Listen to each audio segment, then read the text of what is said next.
Estudos sobre o livro de Josué.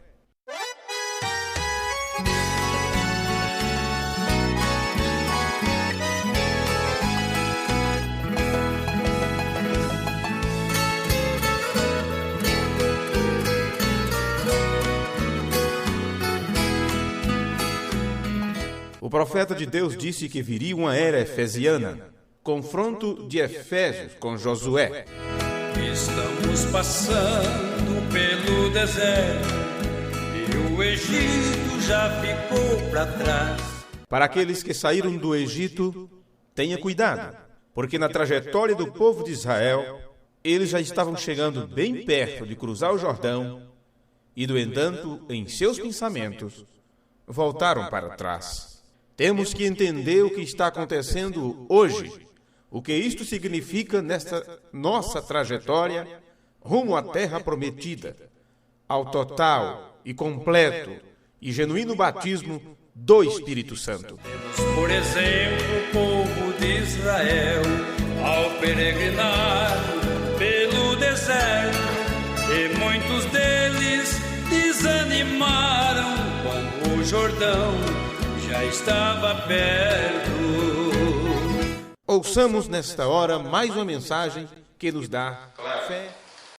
Eu tenho uma boa memória a respeito das posições dos livros das Escrituras, mas o livro de Ruth agora foi difícil encontrar, eu confesso. Mas ele está depois do livro dos Juízes e está antes de Samuel. Ele é apenas 2 ou 3 páginas, 4 páginas, bem pequenino. 3 páginas e meia por aí. Está antes de Samuel e depois de Juízes. Então nós vamos ler em Ruth no capítulo 2 e no versículo 14. Aqui nós encontramos Ruth indo espiga. Boaz fala a Ruth benignamente, e no versículo 14 é onde nós vamos ler. Podemos? E sendo já horas de comer, disse-lhe Boaz: achega-te aqui e come o pão, e molha o teu bocado no vinagre. E ela se assentou ao lado dos segadores, e ele lhe deu do trigo tostado, e comeu, e se fartou, e ainda sobrejou. Amém. Aliás, ainda sobejou. Oremos mais uma vez. Senhor nosso Deus, humildemente, no nome de Jesus Cristo, nós queremos te agradecer nesta hora por o Senhor ter nos ajudado e por ser tão benigno para conosco. Amém. E mesmo nós não merecendo nenhuma dádiva do que tu nos dás, mesmo assim, pelo teu amor eletivo, pelo amor que nos amaste, desde antes da fundação do mundo, tu sempre provém as nossas necessidades. E quando estamos cansados, aflitos, oprimidos e famintos, o Senhor sempre cuida de nós, como um bom samaritano. Sempre cura as nossas feridas, sempre alivia a nossa alma, sempre nos traz um conforto tal, que não há palavras em nosso vocabulário humano para te agradecer. Te agradecemos por esta hora, tu mesmo ter vindo à terra para dar à tua noiva o alimento espiritual no seu devido tempo. E através disso estamos vivendo um dia de cada vez, um passo após outro, de fé em fé, de conhecimento em conhecimento, de revelação em revelação, até alcançarmos a estatura perfeita de um varão, Cristo Jesus, nosso Senhor. Te agradecemos por isto, Pai bendito, e oramos não só por nós agora, mas por todos os teus filhos espalhados por esta terra, por todos os nossos irmãos e irmãs que passam pelas mesmas aflições que nós, que a cada dia que ficarmos aqui, possamos aproveitar a chance que tu nos dá, de melhorarmos a nossa matéria, o nosso aprendizado, de fazermos a nossa lição de casa, e sermos, então, ó Pai, aclamados por ti, dado visto de certo, de correto pelo próprio Senhor, e assim que possamos estar sempre pastando desses pastos verdejantes e bebendo destas águas mansas e tranquilas que refrigeram a nossa alma. Tudo isto vem através da tua palavra, então estamos prontos para ouvi-la nesta hora. No nome nome de Jesus te agradecemos por isto. Amém. Amém. Poder sentar.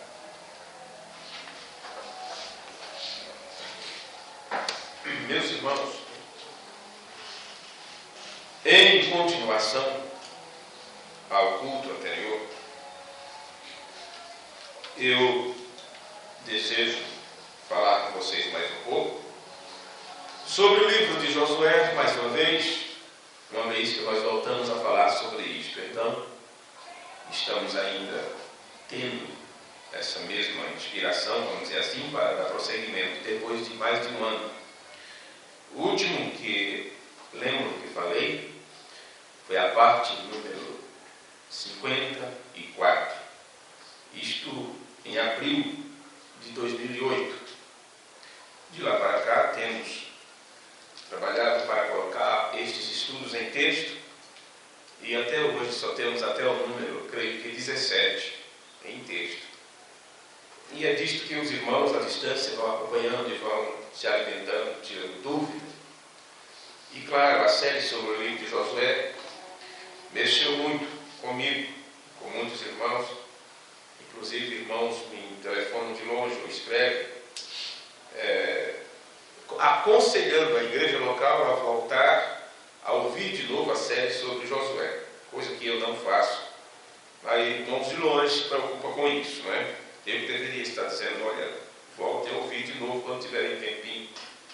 Eu recebo telefonemas de longe, aviso de longe, aconselhando a igreja local a reaver outra vez a série sobre o livro de Josué. E foram por questões assim que nós estamos retomando a continuidade desse estudo, porque admito que ficou muita coisa para trás. É claro que nós avançamos um pouco desde a saída do Egito, cada detalhe nós entramos em alguns deles. E no culto passado, de número 55, onde falamos sobre selos, que é o alimento da noiva, nós já falamos de acontecimentos que se sucederam dentro do acampamento de Gilgal. Foi o primeiro acampamento depois que ele cruzaram o Jordão. Isso não quer dizer que nós não vamos mais falar sobre o deserto. Isso não significa que não vamos falar mais sobre o que aconteceu antes do Jordão. Sempre ficaremos assim, indo um pouco lá na frente, voltando um pouco lá atrás, para nos firmarmos bem onde estamos, né? Na posição em que estamos. Porque, afinal de contas, é uma caminhada individual, mas no meio, entre uma coletividade. São muitas pessoas, são muita gente, que cada um terão que passar por, vamos dizer assim, pelo mesmo trajeto, pela mesma trajetória, e nem todos chegam ao mesmo tempo, porque nem todos amadurecem ao mesmo tempo, já que cada um tem uma capacidade no seu aprendizado e Deus, a medida de fé, Deus dá a cada um de acordo com a capacidade de cada um, como nos disse o apóstolo São Paulo. Então é claro que nós temos que falar essas coisas assim, e tanto falar para aqueles que já cruzaram o Jordão, tanto falar para aqueles que já estão comendo da própria terra, frutificando, dando fruto da própria terra, porque já plantou e já está colhendo ali dentro. Temos que falar com aqueles que estão hesitantes, se passa o Jordão ou se fica em Gileade. Temos que falar sobre aqueles que estão no deserto ainda cocheando entre dois pensamentos, se vai, se fica, se acampa em qualquer outro lugar, porque muitos estão desistindo. Muitos têm desistido quando o Jordão estava bem do outro lado da colina, já estava bem em cima já. Algumas horas de caminhada, o Jordão já estava lá na frente. E muitos desistiram antes disso. Começaram a praguejar, esbravejar, murmurar, reclamar. E faltava tão pouco. Às vezes falta tão pouco para chegar no final da jornada. E aí desistimos, perdemos tudo. Aí fiquemos reclamando. Perdi meu tempo. Que tempo você perdeu? Você estava em um processo. Era só esperar mais um pouquinho e você ia ver que não perdeu tempo nenhum. Nada disso foi perca. É perca ou perda? Perda, né? Nada disso foi perda de tempo. Quem ouviu falando sobre isso já sabe. Eu sempre erro perda ou perca. Nunca sei aplicar onde deve. Como aplicar isso. Por isso eu sempre pergunto. Não adianta, até agora não consegui. A menos que eu coloque um quadro, sempre lembro, mas aí teria que ter um dicionário todo sobre aquele assunto, porque é complicado. Pois bem, nunca se perdeu tempo durante toda esta trajetória. Mas nos acontecimentos recentes que nós falamos, dentro do acampamento de Gilgal, ali foi um momento sério onde eles tiveram que ser circuncidados e se alimentar de uma nova comida, de um novo alimento, a ponto de haver destaque para aquele alimento. E hoje eu li no livro de Ruth, porque no livro de Ruth está mais um detalhe a respeito deste tipo de comida que eles comeram no acampamento de Gilgal. Trigo tostado, ou a semente tostada. E no acampamento de Gilgal eles comeram isto, comeram pão asmo, dos frutos da terra, porque o maná tinha cessado.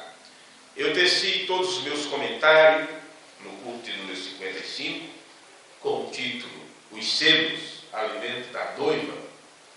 E, em continuidade àquele tema, é como se os temas também se entrelaçassem, não é? Eu gostaria de falar neste culto sobre isto não é para a igreja. Em continuidade do culto anterior. Os selos, alimento para a noiva. Isto não é para a igreja. Combinado? Então, o que não é para a igreja? Aquilo que é alimento para a noiva, que o irmão Branham disse que era os selos, ou a revelação dos selos. Então, tudo se trata de se alimentar, de comer. O destaque que foi dado para o acampamento de Gilgal foi circuncisão, não é? Descanso, porque foram circuncidados, e o tipo de comida que eles obtiveram, que eles tiveram ali. Então, fazendo um paralelo para o nosso tempo, para o nosso estágio, da nossa caminhada, temos que comer exato aquilo que Deus quer que comamos nesta estação. Se fosse para comer maná todo o tempo, o maná ia continuar caindo. Se fosse para estarmos nos rudimentos da doutrina de Cristo, Deus não teria aberto o nosso entendimento para compreendermos o restante das coisas. Temos que prosseguir nos alimentando. Então nós lemos também Apocalipse 10, onde foi mostrado que o anjo forte desce do céu e entrega a comida, que é o livro aberto. O irmão Branham falou que este livro aberto, o irmão Branham explicou isto, mostrando que isto é a terceira etapa. Que foi, ele disse, a abertura da palavra. Vê? A revelação dos mistérios. Então o anjo forte, Deus mesmo, é quem traz isso em suas próprias mãos e entrega. Isto é dado para ser comido. Então, para que não houvesse confusão em nossas mentes, daqueles que nos ouviram daqui por diante, eu frisei muito bem que este alimento não está sendo entregue por um homem. Isso não se trata de um homem, de um ministério, de um grupo, de forma nenhuma. Isto é o próprio Deus que veio, assim como Melquisedeque se apresentou para Abraão para lhe dar a comida, o pão e o vinho. Não é? Pão e vinho para Abraão, sendo que o pão é a palavra e o vinho é o estímulo da revelação dessa palavra. Então por aí você já sabe o que Deus veio fazer neste tempo, trazendo este alimento para a noiva, o pão e o vinho. Melquisedeque, outra vez, servindo a semente de Abraão, servindo aos filhos de Abraão pela fé. Outra vez trazendo a palavra e o estímulo da revelação desta palavra, nos estimulando a cada dia a estarmos contentes, satisfeitos, saltitantes, exultantes com esta revelação.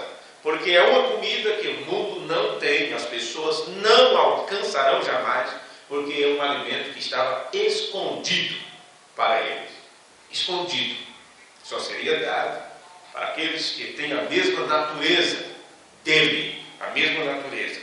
Então nós frisamos muito bem 26 declarações que irmão Branham fez, mostrando para nós que não era ele não tinha nada a ver com isto, que ele foi apenas uma voz que Deus usou.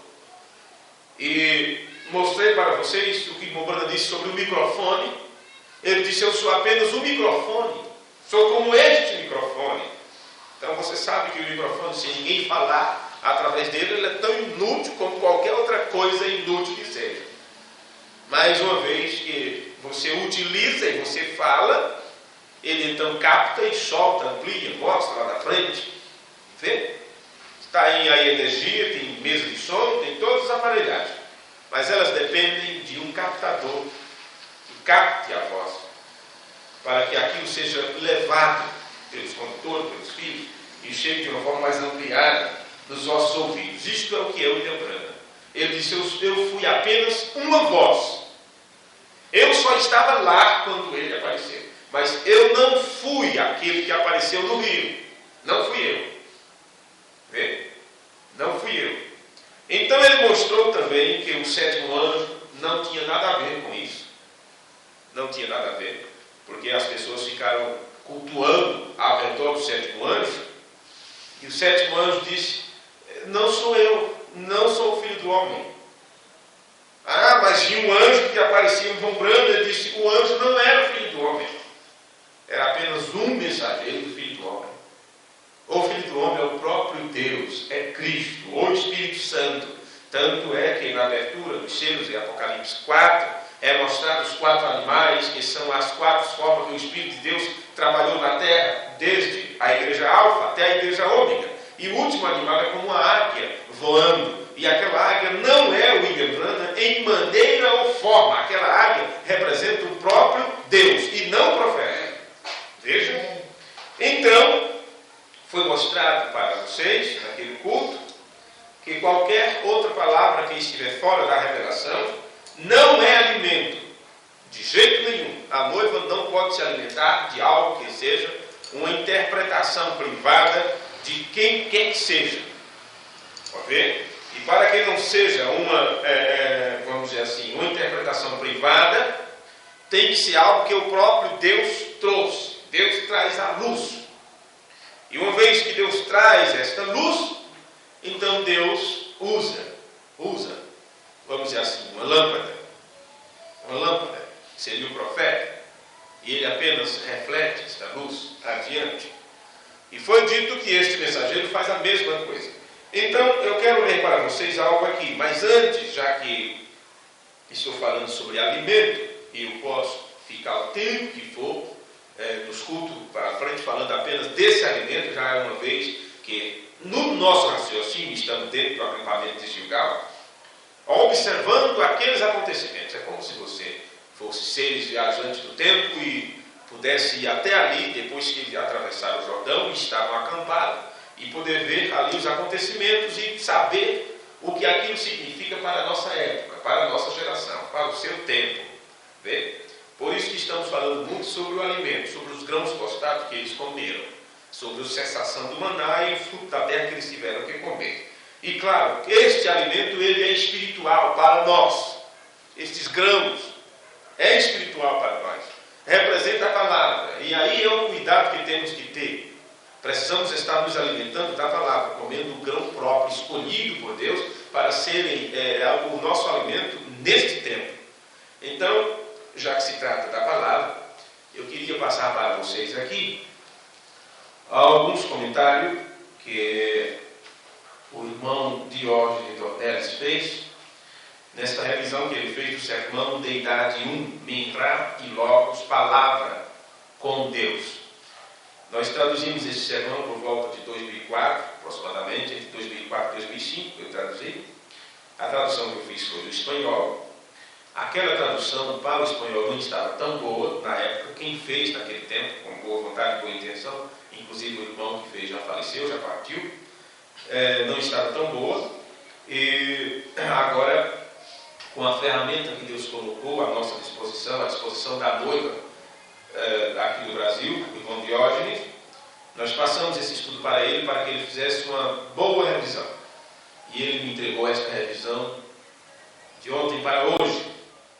Logo, apesar de que muitos de vocês, muitos irmãos já leram Minrá e Logos, palavra por Deus. Sermão do Oliveira, quando ele pregou em 2 de outubro de 99.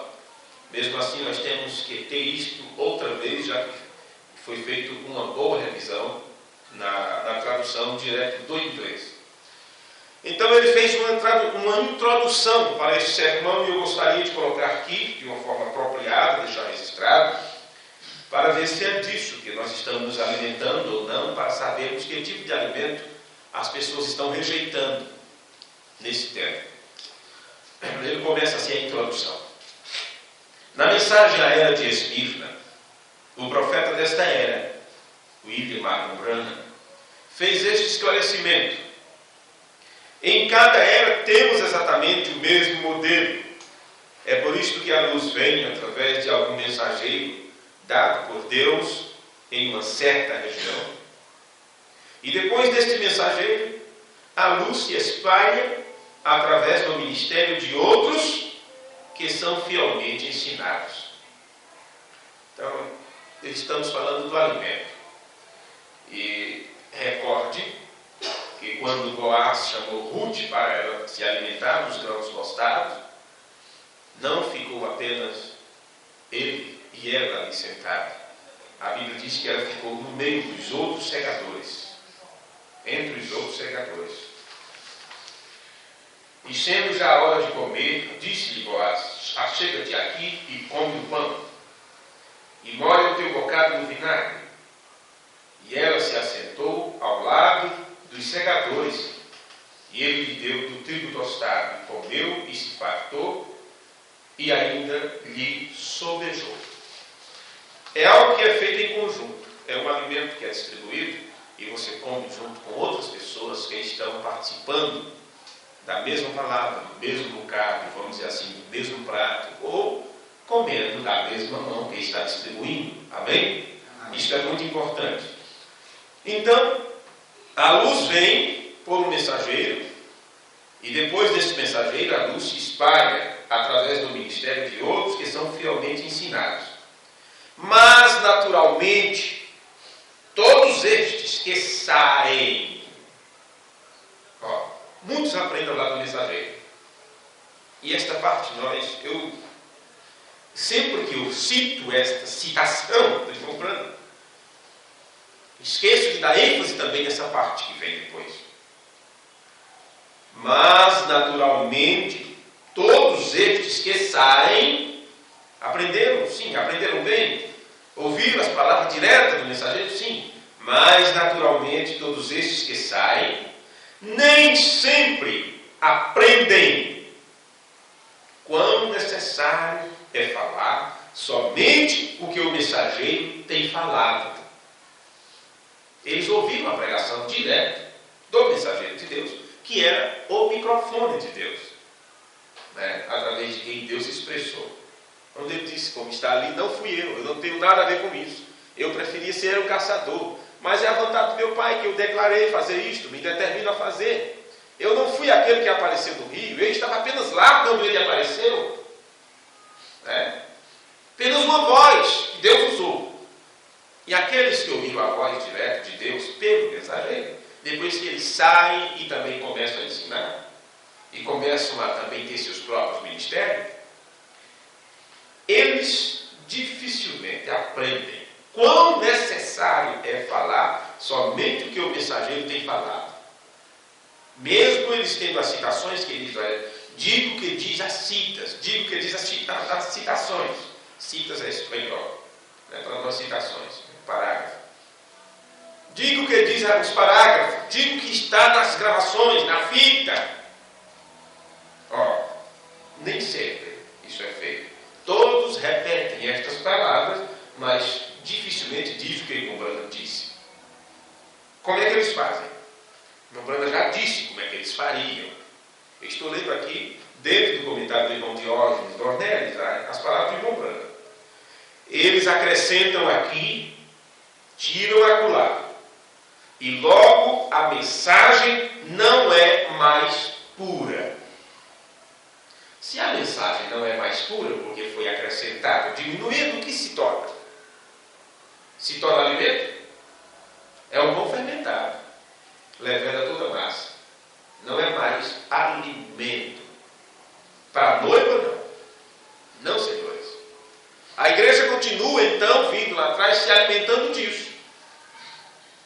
Do que foi acrescentado, do que foi diminuído, do que foi interpretado. Então não é alimento para a noiva, de forma nenhuma. Aí o irmão Branham disse que depois, logo que a mensagem não é mais pura, o reavivamento declina e morre. O que aconteceu? Aquilo se torna uma denominação. Vê? Então, infelizmente, são várias denominações com o bonito nome de mensagem da hora. Foi acrescentado ou tirado. Foi inserido ideias humanas e deixado de lado aquilo que o William Branham falou. Aquilo que o profeta ensinou, que foi o que Deus disse para a geração. Eles acrescentam, tiram aquilo. Pronto, já não é mais a palavra. Imprestável, não serve para noiva. Então deixe-me continuar com esta introdução do irmão Diógenes. Nunca esta declaração tem sido tão irrevogavelmente comprovada como nos dias de hoje, onde se tem presenciado inúmeros pregadores que alegam estar conduzindo a mensagem da hora, sem, porém, admitirem o fato de terem se distanciado dela ao dar lugar a interpretações de homens e ensinos que pervertem tanto as Sagradas Escrituras como aquilo que foi originalmente ensinado pelo profeta de Deus. Somente através do ministério de homens que foram fielmente instruídos pelo profeta é que podemos desmascarar toda sombra de atavismos e tradições humanas e caminhar perfeitamente em direção à luz. E por meio do ministério de ensino do reverendo Liveiro, o que é uma confirmação da operacionalidade de Deus na noiva, através do quíntuplo de Efésios, é que temos a oportunidade de compreender o que nos foi ensinado pelo mensageiro de Deus e de tão somente ficar com o que ele nos deixou, como que veremos nesta longa série de estudos ministrado pelo irmão Lee sobre o tema da deidade. Aqui ele dá início a esse estudo, lendo para a congregação uma carta que lhe foi enviada por um erudito e instruído ministro, mas que, no entanto, demonstrou estar extremamente confuso ao declarar o que o profeta afirmava ser Jesus, a própria palavra. E que em nenhum de seus sermões o profeta teria dito qualquer coisa que se opusesse a este pensamento, fazendo do Filho de Deus o próprio Deus. Então, dentro desta introdução, deste comentário do irmão Dornelles, eu preciso também fazer um pequeno comentário aqui, já que ele está mostrando homens que não conseguem ficar fielmente com a instrução inicial e a mensagem não fica mais pura. Então ele cita que o irmão Oliveira lê uma carta para a congregação. E o fato é que eu lembrei que quando eu preguei Deidade, parte 20, 21 e 22, nós entramos muito no tema sobre Jesus e a palavra. E claro que às vezes fica Jesus e a palavra, ou Jesus e a palavra, dependendo de como você vê o texto, né? Dependendo do acento que está ou não. E o irmão, depois daqueles cultos, ela me perguntou, e ela disse que era confusa quanto a isto, porque ela não sabia o que eu estava dizendo, porque uma hora era como se Jesus fosse a palavra, outra hora era como se Jesus não fosse a palavra. Vê? Ela disse, fica um pouco confuso, porque Jesus é a palavra e Jesus não é a palavra, e como que é isso? E claro, eu a respondi, mas a resposta para mim mesmo não foi tão satisfatória naquele tempo. Eu só precisava que ela aprendesse mais, ouvisse mais, porque eu estava no início do estudo sobre a deidade ainda, e tinha muita coisa para ensinar. Mas as pessoas às vezes querem compreender lá na frente, né? Nem deu os primeiros passos, já quer saber como correr. Já quer saber como pular muro, como escalar prédio.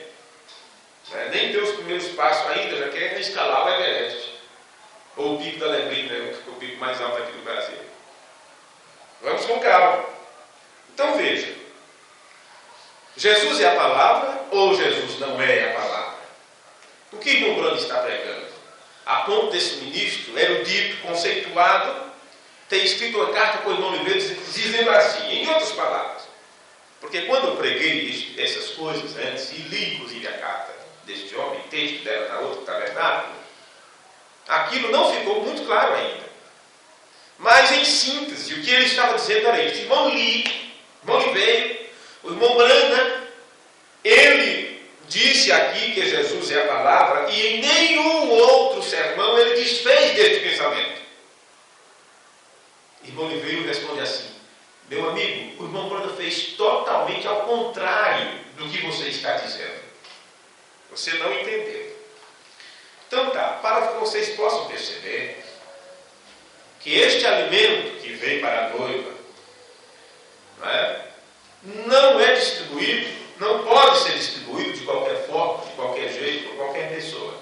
Ou você entende a doutrina, ou você vai aprender sobre a doutrina. Caso contrário, você não está vendo. E ver significa entender. E se você não entende, você pode confundir tudo. E você não pode ser testemunha de uma coisa que você não viu. Se não entendeu, não viu. E como pode ser testemunha da palavra? Ser testemunha de Cristo? Vai testemunhar pela metade, vai confundir as coisas. Tá. O irmão Diógenes continua aqui explicando a posição do irmão Oliveira quando pregou aquele sermão.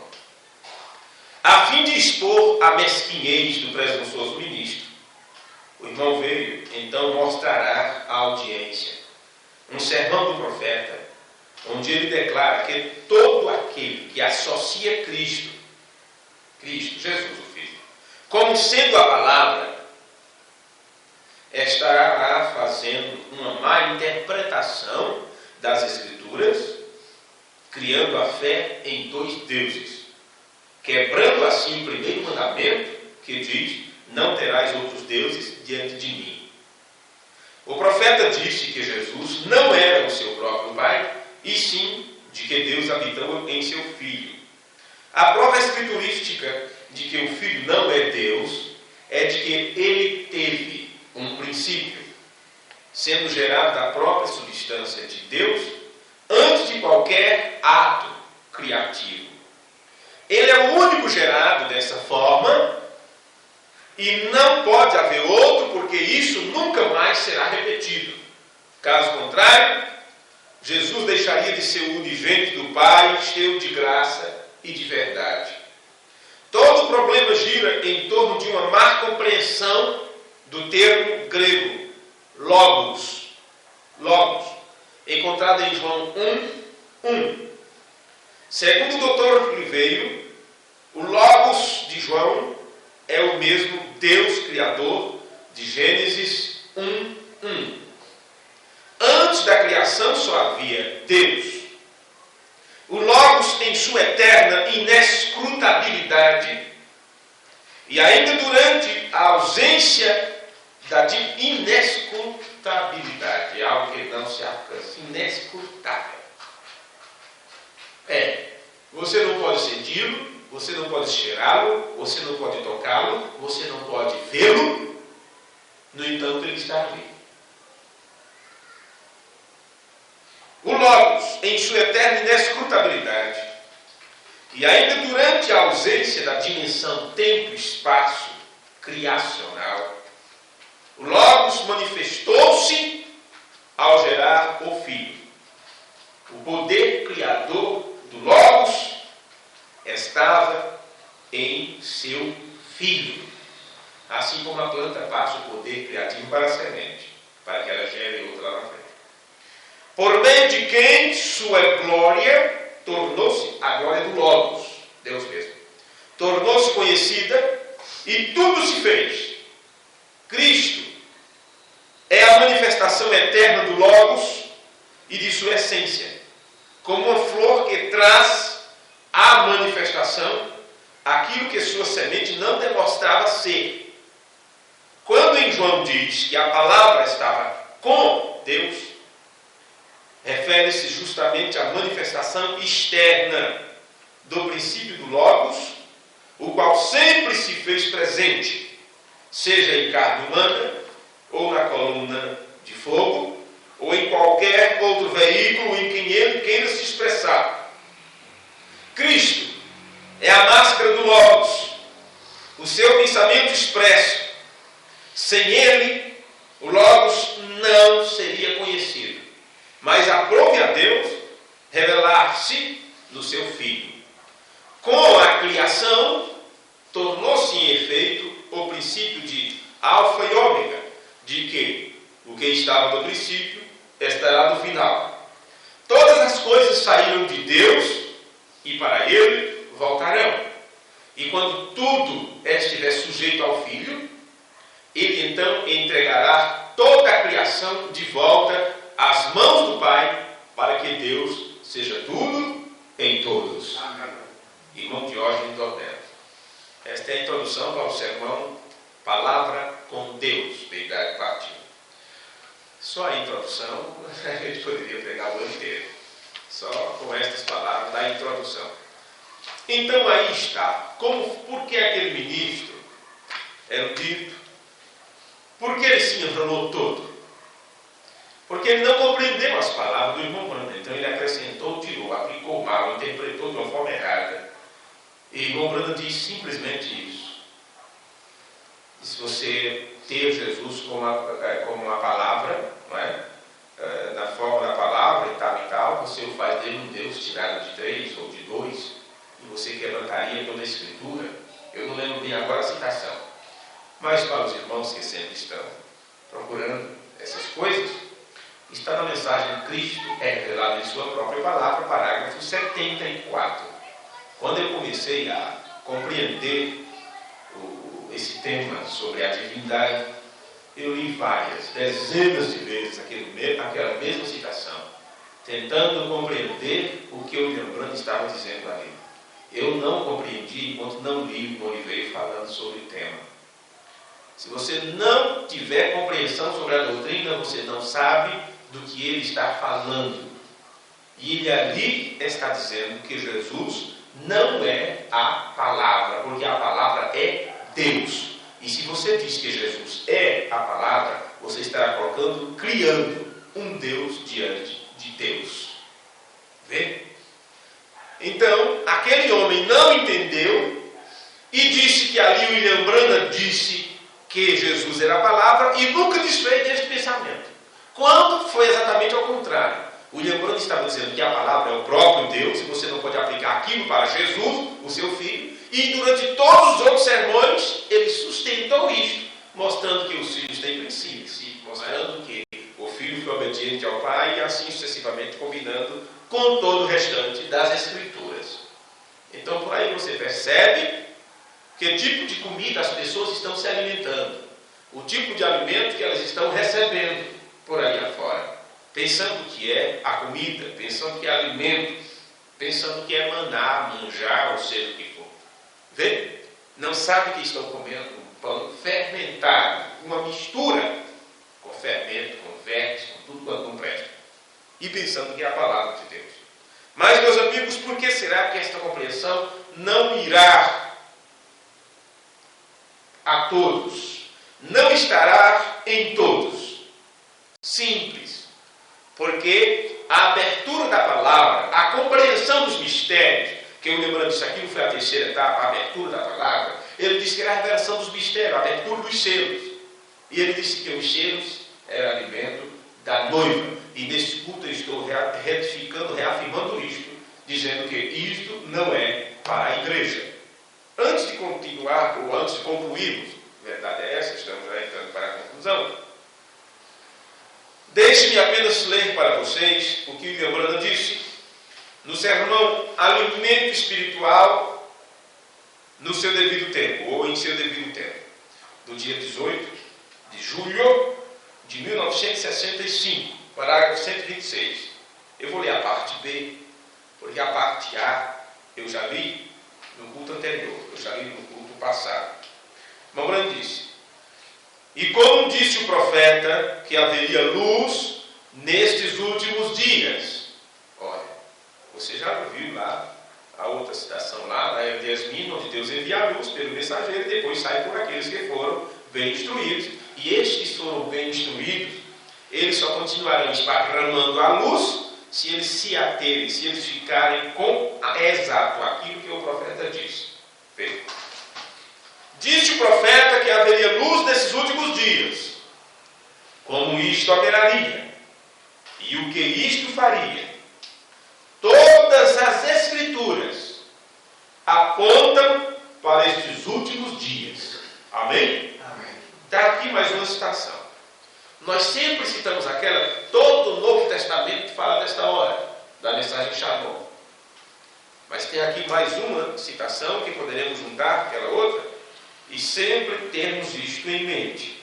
O irmão Branham disse: todas as Escrituras apontam para estes últimos dias. Poderíamos parar por aqui e pregar só com isto, ou ter um sermão apenas com este título, né? Então, ele diz: e aquele é Cristo. Observe, a Escritura se cumpre em nossos dias, nos últimos dias. Ele diz: e aquele é Cristo. Se você pode se esconder naquilo, agora, naquele lugar secreto. Aí ele diz: se você pode se esconder no lugar secreto. Eu não sei por que tem que ser no lugar secreto. Tem que comer escondido, né, irmão? Comer escondido. Você não pode repartir para ninguém aquela coisa. Olha, é só para nós isso. Então, coloca a janta depois que o pessoal sair. Se você não tem janta para 10 pessoas, só tem para 3, né? E você coloca a janta de 3 para 10. Então, o que é que você faz? Às vezes você fica até com fome, porque não esperava, não foi programado. Às vezes as pessoas estão só passando por ali e tudo, e você tem comida para 2, chega 20 em sua casa. Ou você vai fazer comida, ou simplesmente você esquece comida. Não beber água, conversar outras coisas, esquece comida. Mas aqui, como disse, você tem que entrar num lugar secreto, escondido. As pessoas não podem ver o que você está comendo. Claro, se ver, elas vão desejar. Curiosidade, quer saber o gosto. Que comida é essa? Que tempero é esse? O cheiro não tem como esconder mesmo, né? Olha, todas as Escrituras apontam para estes últimos dias. E aquele é Cristo. Aquele que diz: minha carne é comida, meu sangue é bebida. Se você pode se esconder naquilo agora, naquele lugar secreto, pode comer e ver a bondade e a misericórdia de Deus. Então é uma comida para quem pode entrar no lugar secreto. Entende? Mas é uma comida escondida, é o maná escondido. Já falamos sobre isso também. Recorde. Aí ele continua: se você está enfermo, ali tem cura. Recorde. Quando Eliseu mais tarde havia chamado, depois de haver participado da oferta de farinha, tudo se trata de comida aqui. Oferta de farinha. A farinha é feita com o quê? De grãos. Vê? Grãos. Aí ele mostra o que é a farinha. Cristo. Veja, porque é da farinha que se faz o pão. Cristo. E havia sustentado a casa da viúva com ela. Observe mais tarde, quando ele fez descer fogo do céu. Eu acho que ele confundiu aqui Eliseu, quando na verdade seria Elias, não é? Tudo bem. Observe mais tarde, quando ele fez descer fogo do céu.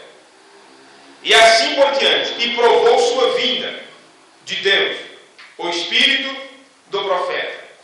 Vejamos ali no deserto, quando ele estava debaixo do zimbro, o anjo desceu com aquele mesmo tipo de farinha. e assou alguns bolos e o alimentou.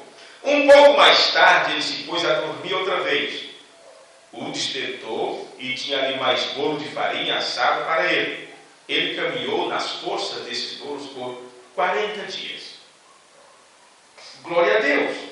Ele é o mesmo ontem, hoje e para sempre. Ó, quanto lhe amamos! Alimento espiritual em seu devido tempo. Amém. Quem ofereceu comida para Ruth? O próprio Boaz, que o irmão Branham mostra na mensagem, parente redentor, que ele é um tipo de Cristo. Quem alimentou Abraão? Quem deu pão e vinho a Abraão? O próprio Deus, na forma de Melquisedeque. Quem trouxe o alimento? Quem trouxe o alimento para a noiva? Quem trouxe a abertura dos mistérios? Quem trouxe a revelação da palavra? Jesus disse, não por revelou a carne e o sangue, mas o Pai. Vê? Quem traz o livro aberto? É o próprio Deus, chamado em Apocalipse 10 de o anjo forte. É ele que desce com o livro aberto para que as pessoas possam comer. E aqui o irmão Branham disse, mostrou que no caso de Elias também foi o anjo que trouxe aquilo. Ele disse, é o alimento espiritual em seu devido tempo. Não é bom, não é bom. Veja porque é escondido, secreto, e não é para todos. Não é bom tomar o pão dos filhos e dar aos cachorrinhos. Não disse Jesus a mesma coisa à mulher sirofenícia? Ele foi enviado aos seus. Isto é correto. E foi para estes que ele veio. Ele nunca veio para os gentios. Agora, nesses dias, ele visita os gentios em seu tempo. E você diz, por que é que esta mensagem não é divulgada nesses grandes lugares? As pessoas perguntam para mim, irmão, por que esses ensinos não vai nos encontros e não mostram para os grandes pregadores? Quem sabe eles pregam nas grandes igrejas? Esqueça disso. O irmão Branham já está dizendo isso aqui. Ó. Você diz, por que é que esta mensagem não é divulgada nesses grandes lugares e nestas grandes campanhas, como entre as denominações? É alimento. Aí o irmão Branham diz assim, no parágrafo 132 do Sermão Alimento Espiritual em seu devido tempo, ele diz, não é alimento para eles. Por que não é pregado essas coisas lá? Não é alimento para eles. Não é alimento para a igreja. Amém? Amém? Não é para a igreja. Se você quer se alimentar da verdade, então você tem que cair fora da igreja e fazer parte da noiva. Você tem que sair do grupo que ficou no deserto e cruzar o Jordão. Senão você não se alimenta da terra do Espírito. Não é alimento para a igreja. Assim chamados. Isto é alimento para a noiva. Isto é alimento espiritual em sua estação. Não é o que se come no deserto. Não é o que se come no acampamento antes do Jordão. Isto é o que se come no acampamento de Gilgal. Tinha um alimento próprio para eles comerem ali, porque eles já estavam dentro da terra. Não é mais aquele ensino inicial, não é mais nada daquilo. Tudo é válido, tudo foi importante e temos que viver segundo aquelas regras que foram estabelecidas lá. Comportamento, vestimento, isto, aquilo, aquilo outro. Tudo não muda. Mas à medida que você vai crescendo, você precisa do alimento para a estação. Amém? Amém. Você vai procurar caju agora, nesta época? Tem regiões que tem. Mas qualquer pessoa aqui sabe que caju, mesmo a estação, é dezembro, não é isso? Dezembro, janeiro, época de verão. Né? Agora você vai procurar flores, no mês de maio, no mês de abril, maio, junho. Não, as flores serão agora. Nesta época, final de agosto, entre setembro, aqui atrás já tem uma plantinha bem ali com as florzinhas. Se a agonizada não quebrou, começa daí por diante. É estação. Para esta estação, que alimento Deus tem? Esta é a questão importante. Porque o irmão Branham disse, isto é alimento espiritual em sua estação. Este alimento lhes faria mal ao estômago. É muito forte para eles. Vê. Você não pode fazer isto. Mas para Isto é pão, é vida. É Jesus Cristo o mesmo ontem, hoje e para sempre. Amém. Vamos colocar de pé. Você sabe, quando o irmão Branham está citando sobre Jesus Cristo, o mesmo ontem, hoje e eternamente, ele está se referindo a Deus mesmo. Este é o pão que veio para nos alimentar. Deus nos veio para nos alimentar de si próprio, com a sua palavra. Amém. Amém. Senhor, nosso Deus, nós te agradecemos, Senhor, pelo que o Senhor tem feito por nós. Infelizmente, sabemos que a igreja não poderá comer estas coisas, porque não é para a igreja, como disse o teu servo profeta, como o Senhor disse através dos lábios dele. Isto é alimento para a noiva, é alimento para os filhos teus. Ajuda-nos, Senhor, como filhos teus, poder nos alimentar de toda a tua palavra. Tira de nós tudo aquilo que possa nos impedir de chegar até a tua mesa. Tira de nós tudo aquilo que nos impede de participarmos desta festa de amor que está sendo desenrolada neste tempo do fim, onde o Deus de amor tem vindo para manifestar este amor naqueles onde primeiro foi derramado amor em seus corações pelo Espírito Santo, que eles foi dado. Ajuda-nos nesta hora, perdoa as nossas fraquezas e os nossos pecados. Colocamos todo o teu povo diante de ti nesse instante. No nome amoroso de teu Filho Jesus Cristo, oramos e te pedimos. Amém. Amém. Amém. Boa noite a todos. Deus os abençoe. Até nos encontrarmos. E os irmãos que nos ouvem pela internet, fiquem em paz, fiquem com Deus. Continue orando por nós. E o site